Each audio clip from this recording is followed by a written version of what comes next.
Hello everyone. දැන් අද WhatsApp group එකේ අහලා තියෙන ප්‍රශ්න තමයි මේ මොකද්ද මේ hair fiber කියන්නේ? අතරම දැන් hair fiber කියන්නේ කෙස් අඩුවක් තියෙනවා නම් తాවකාලිකව වහ ගන්න ඕන නම් තාවකාලික විසඳුමක් අවශ්‍ය නම් පාවිච්චි කරන්න පුළුවන් දෙයක්. ඒකෙන් වෙන්නේ පෙනුම වෙනස් වෙන විතරයි කෙස් වර්ධනයක් නැහැ ඒකේ. නමුත් ඒක ඔළුවට හලන්න තියෙන්නේ. දැන් කෙස් අඩු වෙච්ච හරියට හැලුවාම කෙස් පිරුණු පෙනුමක් එනවා. ඒක ඉතින් අර එක පාටම හදිස්සියේ වෙඩින් එකක් හරි මොන හරි උත්සවයක් තියෙනවා නම් ඒකට අලංකාර වෙන්න ඕන නම් අන්න ඒක හොඳ අවස්ථාවක්.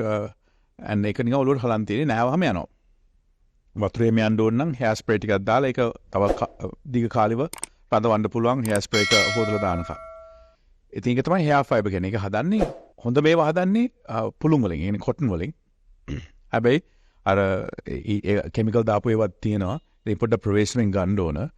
100% cotton 100% පුළුන් වලින් හදපු එක තමයි හොඳම quality එක.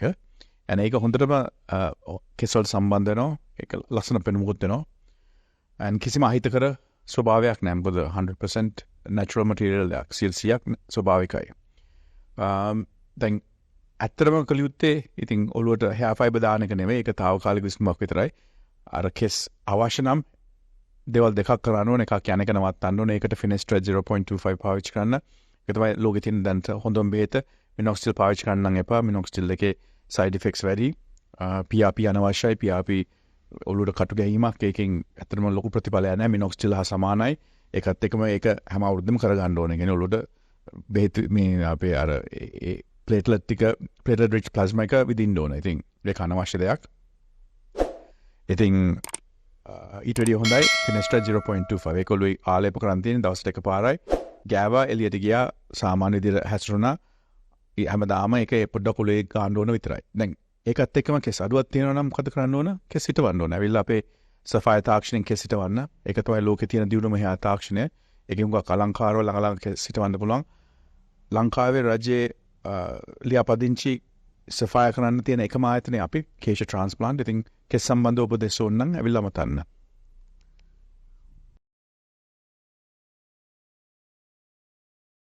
34% of Colombo district had diabetes, while another one-third had high blood sugar levels. It was found that Sri Lanka has the highest rate of diabetes in all of Asia and one of the highest in the world. 38% of Sri Lankans with diabetes have not been diagnosed. In other words, 1 million Sri Lankans do not know that they have diabetes. Diabetes is more common in Sri Lankans who are overweight and those who are better off or living in developed areas of the country. The highest rates are seen in Western Province, Jaffna and some parts of the Northern and Eastern Province. Use balance to control your carbohydrate intake. ඔබ කන පිෂ්ඨ ප්‍රමාණය පාලනය කරන්න balance යොදා ගන්න. ලංකාවේ ජනගහනයෙන් 50%කට වැඩි ප්‍රමාණයකට දියවැඩියාව තියෙනවා. 50%කට වැඩි ප්‍රමාණයකට යම් කෙස් අඩුවක් තියෙනවා. ඒක වයසත් එක්ක වැඩි වෙනවා. මෙතන තියෙන්නේ පෝෂණ පද්ධතියේ අඩුපාඩු.